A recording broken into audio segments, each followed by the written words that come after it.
जब आदमी मछली पकड़ रहा था तो उसने एक अजीब बात देखी।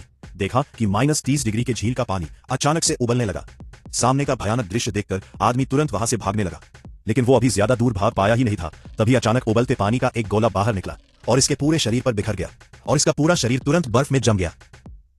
वो कांपते हुए जैसे ही नीचे देखा तो उसने पाया कि उसके खाली बाल्टी में एक बड़ी सी मछली आ गई है। ये देखकर वो बहुत ज्यादा खुश हुआ, क्योंकि आज तक उसने कभी भी इतनी बड़ी मछली को नहीं पकड़ा था।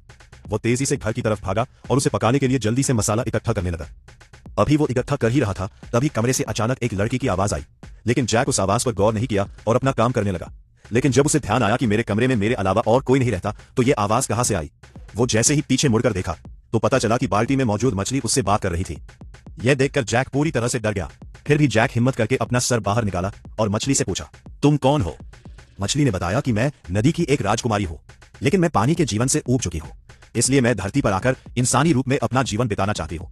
अगर तुम मुझे अच्छी जगह पर घुमाने के लिए ले जाओगे तो मैं तुम्हारी कोई भी इच्छा पूरी कर सकती। इसके अगले ही पल अचानक से पूरा घर हवा में ऊपर उठ गया। इससे पहले जैक कुछ समझ पाता, वो तेजी से अपने बिस्तर के साथ बाहर निकल गया और फिर से घर सामान्य हो गया। इसके बाद मछली ने जैक से कहा, मैं तुम्हें जादुई देश में ले जाना चाहती हूँ।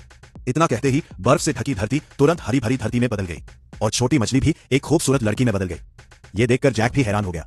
उसके बाद लड़की ने जैक को एक जादुई कवच दिया, जिससे आसानी से पानी के अंदर रहा जा सकता है। लड़की ने कहा, अगर तुम इस खजाने को ले जाकर राजा को सौंप दोगे तो तुम राजकुमारी से विवाह कर सकते हो। यह सुनकर जैक तुरंत भागते हुए राज दरबार में गया और राजा से कहा, मेरे पास एक बेहतरीन खजाना है जिसे देखकर मैं राजकुमारी से शादी करना चाहता हूँ।